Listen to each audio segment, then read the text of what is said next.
Үзеңне үзең уйламасаң, сине кеше уйламас. Ул гади гаиләдә туып үскән кыз. Әнисе ашсу остасы, әтисе машина йөртүче, башта хокук сакчысы булу турында хыяллана, шуның өчен махсус карате белән шөгыльләнә башлый. Тик ярыш вакытында көндәшенә ясаган җитди җәрәхәт аны спортны ташларга мәҗбүр итә. Намуслы борчый. Нәтиҗәдә 17 яшендә ул сәхнәне сайлый һәм ялгышмый. Тиз арада популярлык казана, танылу ала. Тик соңгы арада тормышында булган кискен үзгәрешләрдән соң аның шәхсенә карата булган игътибар тагында арта төште. Популяр җырчы бүген ачыктан-ачык әңгәмәгә әзер. Серләре начармы, ягымлы тавышлы, нәзакәтле кунагыбыз. Хәзер беләбез, әйдәгез, рәхим итик.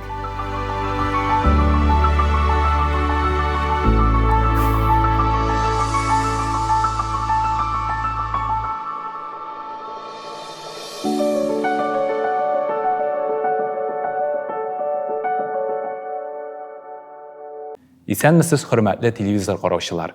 Ачыктан-ачык әңгәмәне башлыйбыз. Бездә бүген кунакта популяр җырчы Илмира Нәгыймова. Хәерле көн, мөхтәрәм кунагыбыз. Сәлам, Ильяс, хәерле көннәр, хөрмәтле тамашачылар. Илмира, син хәзер тормыш сценарийын үзгәрттең. Тормышыңда аерылышу булды. Бик күп үзгәрешләр, кискен карьера үсеше башланып китте. Бик матур клиплар төшерәсең, җырлар яздырасың. Әйт әле, узган сценарийдагы Илмира бүгенге Илмирадан нәрсә белән аерылып тора иде? Аерылышыннан да бар, әлбәттә инде узган Илмира инде 10 ел элек Илмира, хәзерге Илмира ул шуннан да аерылып тора. Беренчедән инде мин 2 бала әнисе. Аллага шөкер. Икенчедән, мин кеше сүзенә бик каты игътибар итә идем. Кеше нәрсә әйтер дип, бик каты шушы әйбергә игътибар итә идем. Хәзерге вакытта мин үземне көчле дип саныйм һәм шушы кеше сүзләренә карамыйм. Кайышланып беттең. Әйе, Аллага шөкер. Шушы сыйфатка мин үземдә ошый. Кеше сүзенә карамыйм.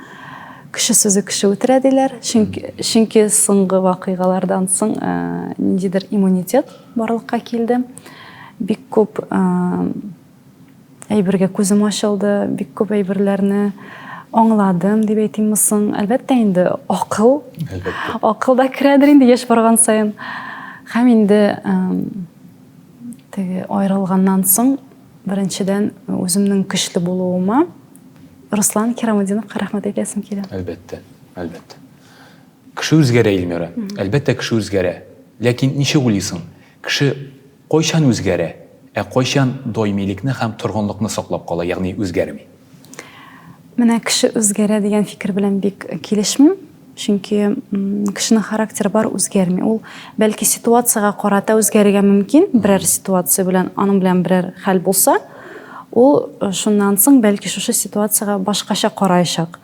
Әмма дә ләкин характер үзгәрми дип уйлыйм. Кеше үзгәрми, синең фикереңчә? Үзгәрми. Кеше үзгәрми. Ниндидер бер әйттем бит, ситуацияга карата дип, ул хәл аны бераз гына үзгәртеп, шомартып кына җибәрәме? Аның холкы шул ук каламы? Холкы шул ук кала дип уйлыйм. Холкы шул ук кала. Шулай да. Сиңа инде бу хәл белән очрашырга туры килде тормышыңда. Туры килде. Туры. Нинди кеше белән эшләү җиңелрәк гомумән, яшәргә җиңелрәк сиңа? Җайлашу дигән сүз дә бар бит әле, Илмира. Кеше үзгәрергә дә, кеше җайлашырга да мөмкин. Җайлашу бу дөрес сүзме? Дөрес хәлме?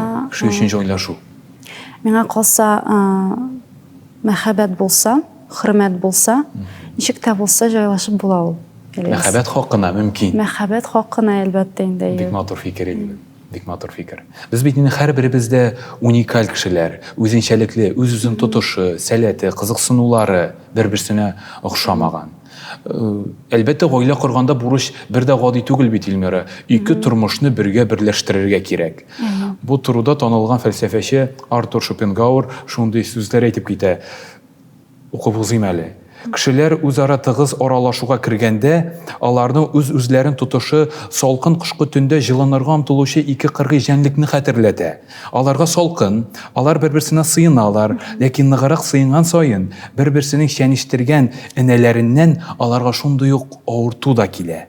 Энелер шәнештіру арқасында айырылышырға мәжбүр болған жәндіклер яңадан салқын булу сәбәпле кабаттан бер-берсенә якын аялар.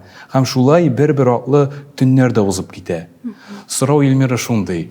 Баланысны саклап, кешегә авырлык китермичә, ничек аны бәхетле итәргә? Һәм киресенчә, үзең шул авыртуны тоймыйча, ничек бәхеткә омтылырга? Миңа калса, Ильяс, бу сорауга җавап бирергә мин әле яшьрәктер.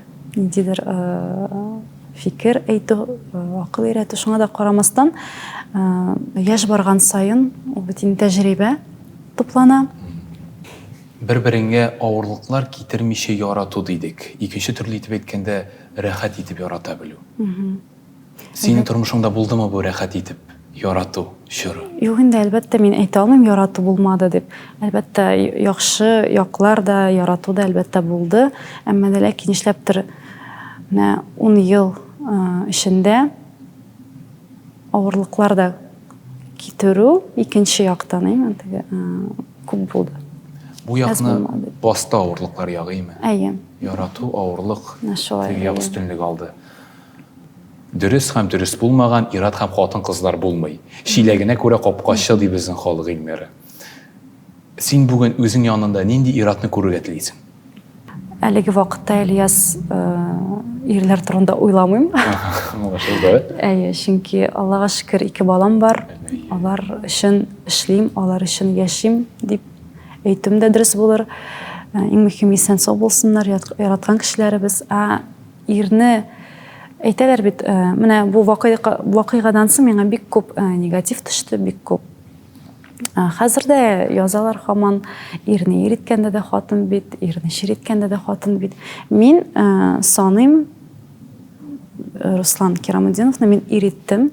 Ул ширле түгел, ул хәзер аның карьерасы гөрли, аны яраталар. Әлбәттә инде бәхет кенә телим. Шуңа күрә ирне шириткәндә дә дип әйтүе миңа дөрес булмас, чөнки мин инде аның белән йөреп киткәндә Илмира Нәгыймова итеп танылган идем. Ул әле сәхнәгә чыкмаган иде, Руслан. Шулай иттереп, әле беренче клибын да мин аңа төшердем үз акчама. Минем өлешем керде аның карьерасына, аның иҗатына. Шуңа күрә мин аны эшир итмәдем. Әйдә әле Илмира, балалар турында да сөйләшеп алыйк әле. Син искиткеч 2 бала анасы. Рәхмәт. Беренче чиратта бу инде табигать кануннары буенча да шулай төзелгән, хатын-кызны итеп буручы ул әни булу, билгеле. Балалар тәрбияләгәндә син үзеңне тәрбияләгән сыман тәрбиялисеңме, әллә инде ниндидер бер яңалыклар да өстисеңме? Әгәр дә өстисең икән, бу яңалыклар нәрсәгә бәйле рәвештә барлыкка килде? Балаларны тәрбиялим, менә беренчедән инде әти-әниемә рәхмәт әйтәсем килә, чөнки алар биргән тәрбияне мин инде балаларга да шулай ук тәрбияләргә тырышам. Әлбәттә инде безнең бәләкәй чакта бит инде теге уенчыклар күп булмады. Мин гади гаиләдә туып үстем. Күп балалы гаиләдә, 5 балабыз. Шулай иттереп, үзең күргән авырлыкларны аларга күрсәтергә тырышмыйсың инде. Чөнки теге акчасызлык, безнең бит инде әти-әни минем бай түгел. Укырга керткәндә дә әти-әниемә рәхмәт әйтәсем килә, инде соңгы акчаларын миңа биреп җибәрәләр. Укысын гына бу бала дип Казанга. Аннары беләсеңме, менә үзем беренче акчаларымны эшли башлагач, күңелемә шундый рәхәт иде. Менә әти-әнидән акча сорамыйм. Наконец-то дип теге әнигә шатланып, әтигә шатланып шалтырата идем. Әти, әни, бу айда миңа акча кирәк түгел, үзегезгә калдырыгыз дип, бер нәрсә алыгыз дип. Хәзерге балалар инде белмим, андай авырлыкларны белмәсеннәр инде, Алла сакласын. Алар бары айрылып тора хәзерге балалар. Башка төрле. Башка төрлерәгә. Шуңа да карамастан, менә мин, мәсәлән, үз балаларымны шулай тәрбиялим. Киләчәктә, мәсәлән, менә мин аңа улыма менә машина сатып алып бирәм дип, алай тәрбияләсем килми. Үзе эшләп алуын телим. Менә ул аны кадерен белергә тиеш. Психологлар гаилә тормышындагы үзгәрешләр балаларда кискен яшерен киеренкелек аша чагыла дип әйтәләр. Билгеле инде бу җиңел хәлләр түгел, ләкин шулай да син балаларны шушы тискәре якларда ничек саклыйсың? Бу мөмкин эшме? Әлбәттә мөмкин. Менә мәсәлән, мин инде бу киңәш дип әйтә алмыйм. Киңәш тә итмим, әмма минем очракта мин аерылдым. Балалар тынычлыкта, рәхәттә яшәсеннәр өчен. Чөнки бу ситуация кадәр безнең өйдә мәсәлән тыныч булмады. Нәрсәгә кирәк аларга менә ике яраткан кешенең гел талашуларын, мәсәлән әтиләрнең эшүләрен күрергә. Нәрсәгә кирәк? Хәзер алар күрмиләр, әмма дә ләкин инде әлбәттә аралашалар. Алар миңа калса хәзер тагын да бәхетлерәк. Чөнки тыныч әтисе белән дә аралашалар. Бер нинди кышкыруларын да күрмиләр, күз яшьләрен дә күрмиләр. Бу күбрәк балалар хакына эшләнгән адымың да булдымы? Әлбәттә инде. Балалар хакына да мин бу адымга бик озак бардым. Әмма дә ләкин ничектер әйтәләр бит урысча крик души. Мин Жон ачысы белән. Әйе, минем кемнәндер ярдәм сорыйсы килә башлады. Шуңа күрә мин вайберне ничектер чыгардым һәм шуның белән зур нокта куйдым. Миңа чыгаргач ничектер күңелемә җиңел булып китте, чыннан да җиңел булып китте. Бик күп хатлар яздылар, поддержка белән. Аннары бит миңа бит аерылды мин 1 ел, ул бит миңа бирмидер аерылуны, ул анда аның связьлары, ул даже судка бармайды. Мин гел йөридем, кайтуыма ул көлеп, таң күчерделәрме? Каян белә иде ул аны, ул бит бармады да. Аннары ниндидер менә зур кешеләр шушы судьяларга шалтыратып аерып та куйдылар. Ничек аерылуны бирделәр инде. Шуңа күрә шундый хәл. Кискен күчеш ясый әле чын мәхәббәт ягына Эльмира. Чын мәхәббәт ул ике тигез хукуклы автономия федерациясе. Алар бер-берсен йотмыйча, киресенчә тулыландыра һәм үстерә ди язучы Борис Акунин. Синең фикереңчә, чын мәхәббәт булсын өчен ир-ат белән хатын-кыз бер-берсенә нәрсә бирергә тиеш? Чын мәхәббәт булсын өчен бу бик зур эш. Бик зур эш. Ике яктан да, бер яктан гына түгел, ике яктан да.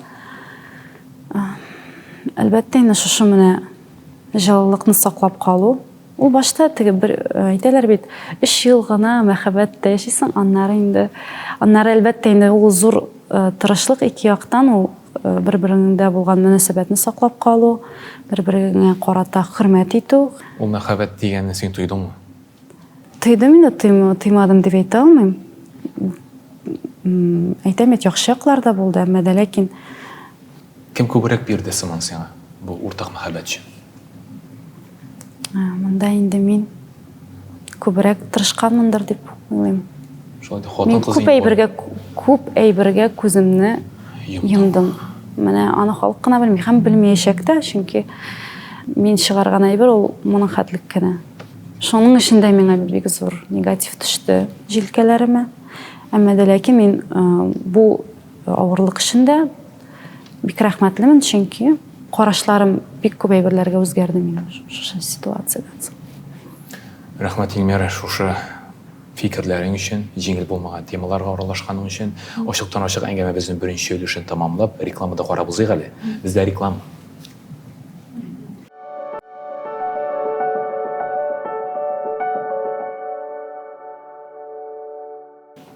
Ачыктан-ачык әңгәмәне икенче өлешенә әйләнеп кайтабыз. Әйсегезгә төшерәм, бездә бүген кунакта популяр җырчы Эльмира Нәгыймова. Кабаттан хәерле көн, Эльмира. Хәерле көннәр. Эльмира, без инде әңгәмәбезнең беренче өлешендә җитди темалар турында сөйләшеп киттек. Әйдә бу өлештә күбрәк иҗат, киләчәк, авыр темалар артта калды. Иҗат, киләчәк турында да әзрәк сөйләшеп узыйк әле.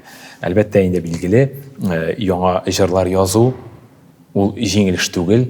Без синең авыздан төшкән яңадан-яңа матур җырларны һәрвакыт ишетеп һәм сокланып торабыз. Күбесен үзең иҗат итәсең. Рәхмәт, әйе.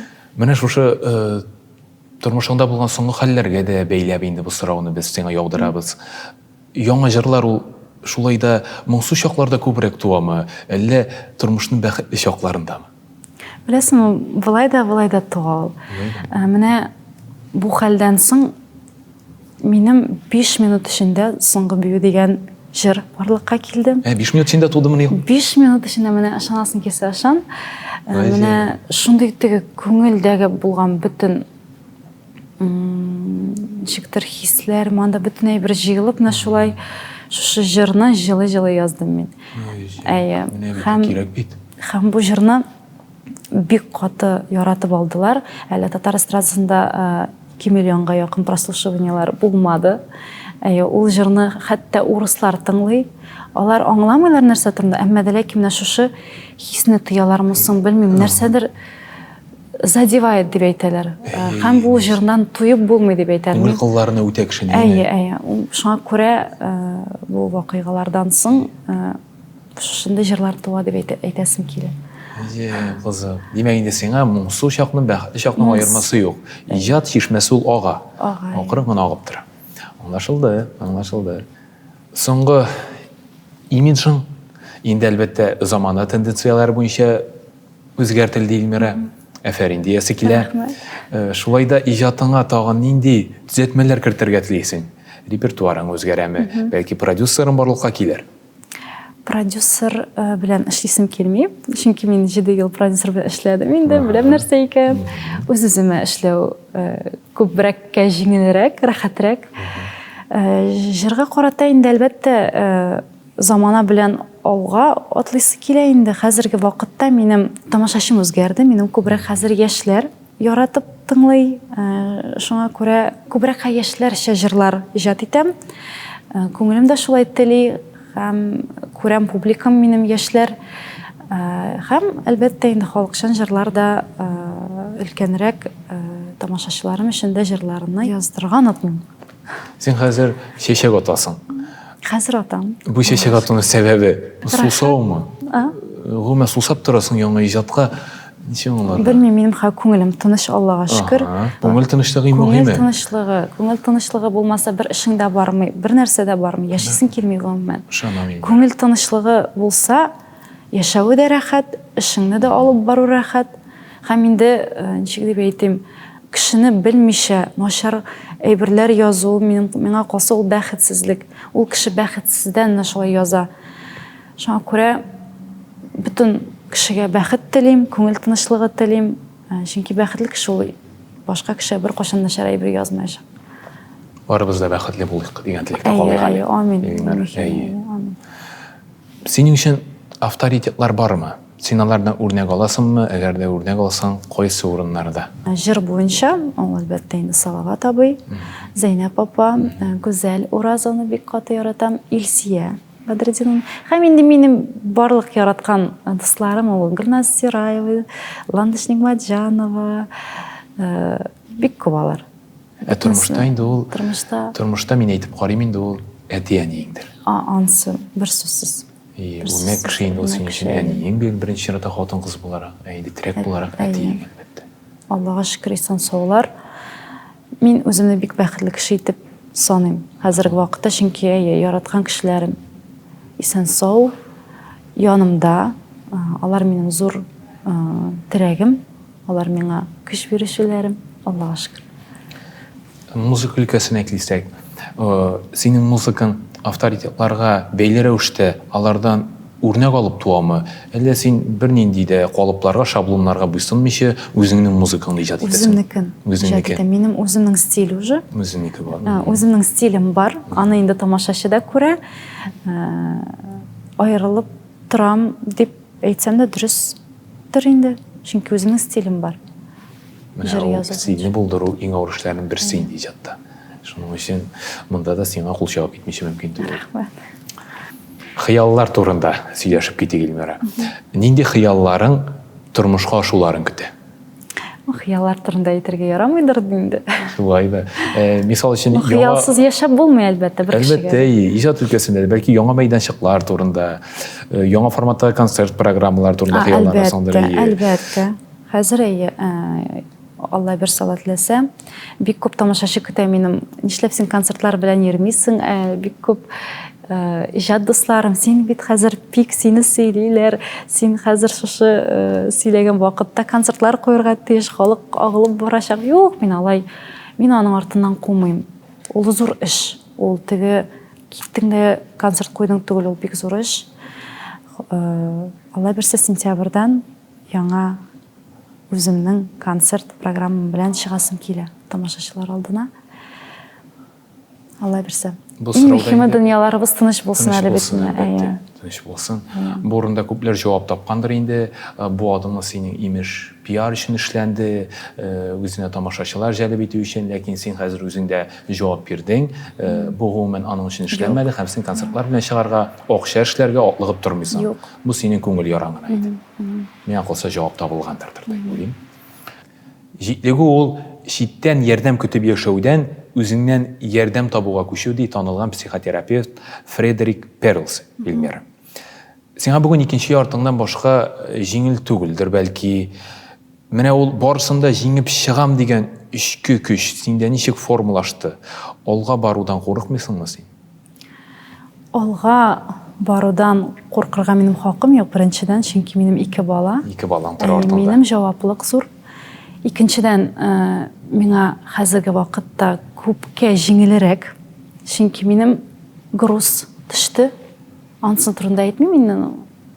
Аллага шөкер, мин бик көчле, шушы көчле булуыма әлбәттә инде әти-әниемә рәхмәт әйтәсем килә. Алар мине бик балават итмәделәр. Мин үзем бөтенләй бергә тырышып, үземне ясаган кеше, үземне җырчы иткән кеше, бернинди Йомлы куллы абыйларсыз. Әйе. Шуңа күрә мин горурлык белән әйтә алам, үземне җырчы иткән кеше үзе ул мин, һәм аның өчен минем әти-әнигә рәхмәт әйтәсем килә. Һәм алга барудан әлбәттә куркмыйм, алга. Сиңа барыннан да бигрәк үзеңдә нәрсә ошый, нәрсә ошамый? Идеаль кешеләр булмый дибез. Әйе. Юк, нәрсә ошый дип мактанып утырмыйм инде хәзер. Бугай бер ошый. Нәрсә ошамый? Горурлыгым бар. Ну, әйбәт сыйфат дип саныйм. Кешедә хатын-кыз горур булырга тиеш инде, әлбәттә. Әз генә булса да. Аннары усаллыгым бар. Бармы усаллык синдә? Бар, мин бик усал. Менә бит безнең янда ул бигә ят. Юк, усаллык кирәк хәзерге заманда. Тормыш шулай үзеннән үзе усал ясый кешене. Тормыш ишеткәнем бар бу турыда усалландыра ди.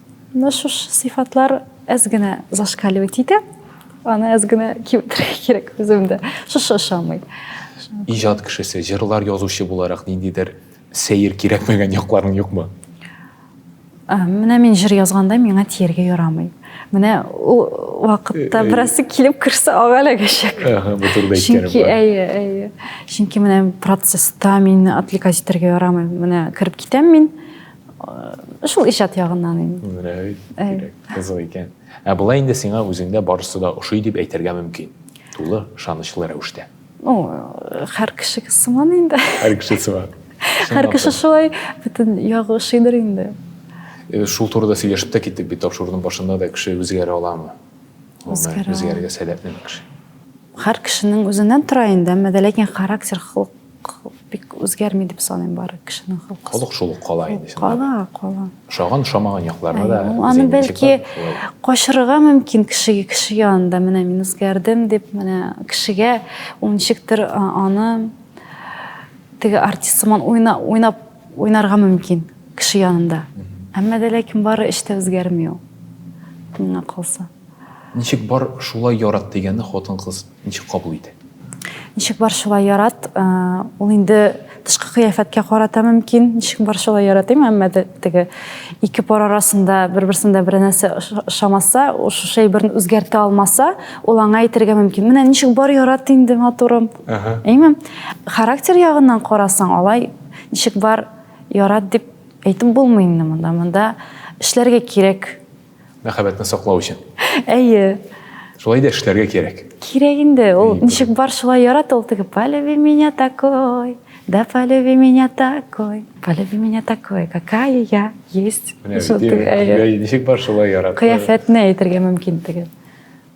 Аңлашылды, Илмира, аңлашылды. Біз енді қазір соңғы вакытларда тамашачылардан шундый фикерне ишетәбез. Илмира Нәгыймова ира җырчылар белән дуэт җырлый башлады да, ягъни ирен яшь сөйәркәгә алыштырды, гафу итегез. Бу инде әлбәттә беренче чиратта Марат Яруллин белән җырлаган, популярлык яулаган соңгы бию җыры турында бара. Мондый фикерләргә синең үзеңнең карашың нинди соң? Ой, бу теманы әйбәт әле күтәргәнгә, чөнки халык менә нәрсә күрә, шуңа ышана. Менә әлбәттә яш, ул минем инде икенче хейт минем өстемә төшкән, беренче аерылу чыгарганым, бусы инде дуэт. Имеш мин Руслан Керамуддиновны Марат Яруллинга алмаштырдым.